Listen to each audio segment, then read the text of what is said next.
Have you ever played all the right chords, but it still sounds kind of boring? Technically, you're doing it correctly, but it doesn't sound beautiful yet. Most people assume that means they need better chords or more advanced theory, but that's not the problem. The secret to beautiful piano chord progressions has almost nothing to do with the chords themselves. It's about how they move. In this video, I'm going to show you a few simple ideas that instantly make basic chord progressions sound smoother, fuller, and more musical without learning anything fancy.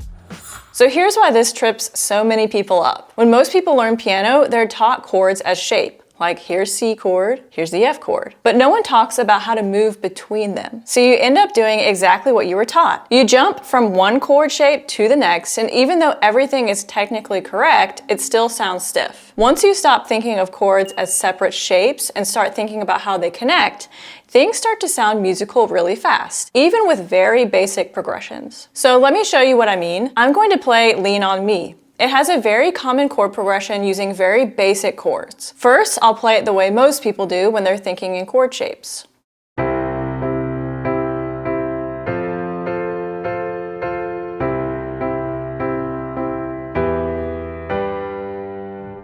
Okay, so that's not wrong. Those are the right chords, but notice how it feels a little jumpy and a little disconnected. Now I'm going to play the exact same chords again. The only thing I'm going to change is how I move between the chords.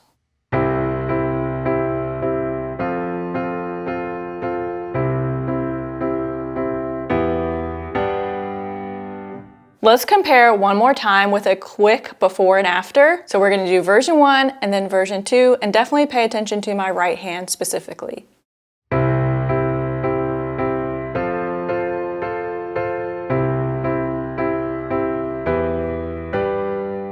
And here's version 2.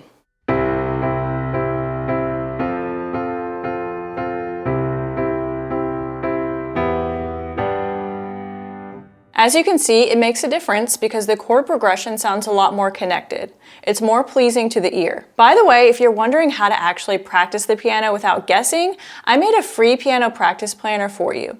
Comment practice planner below or find it in the link in the description of this video. It shows you exactly how to work through chord progressions step by step. Alright, so what in the world did I just do? What I'm really doing here is moving my hands as little as possible while still playing the correct notes of the chord. So in case your brain is exploding now, let's make sense of that and back this up for a second. Whenever you play a C major chord, for example, C major is always C, E, G, the C major chord is always C major no matter what order of C, E, G I play it in. So for example, I could play it like this, the regular root position way, C, E, G. I could also play the C major chord in a different order and play E, G, C. It's the same notes, but I didn't play it in the basic order. Or I could play G, C, E, and that's still C major even though it's out of order. And another example is G major is always G, B, D, but I could have also played it like B, D, G, or D, G, B.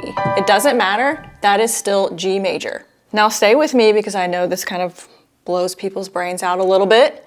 With this in mind, when I played the chord progression the second time, I stopped playing the chords in their regular root position order.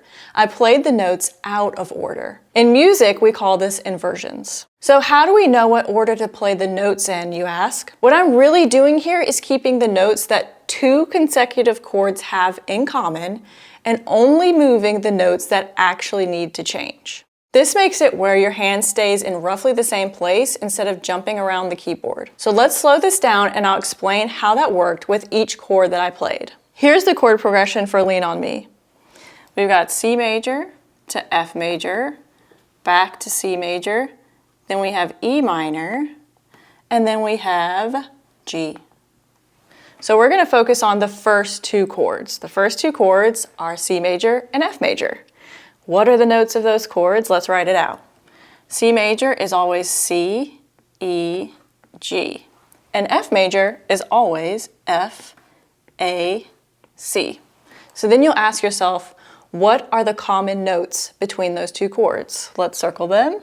The common note is C. That means we are not going to move C, but we're going to move all the other notes. that are not common with C major. So that means we need to move F and A. So that would look like this.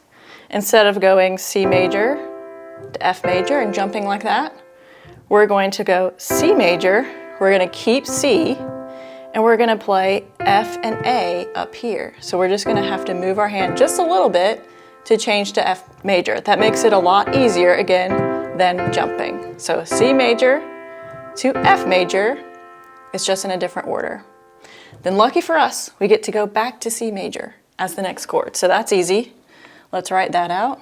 C, E, G. We're just going to go right back to where we were.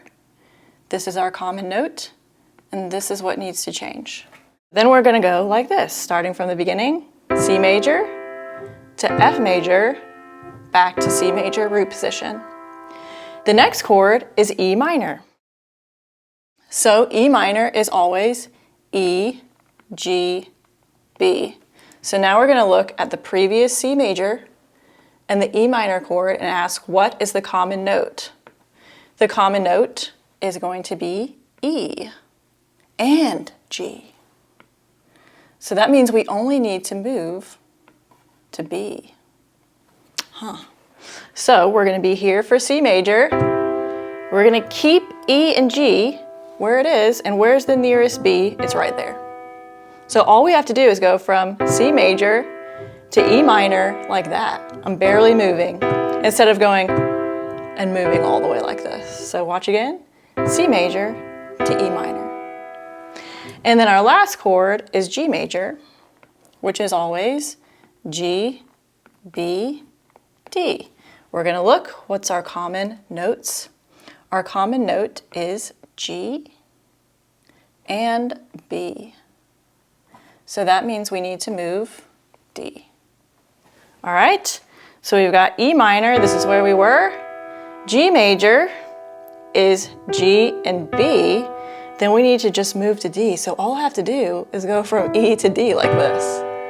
So I went from E minor to G major like that. So you can see this made it where my hands barely have to move just because I changed the order of the notes. So watch the whole progression now. Just my right hand.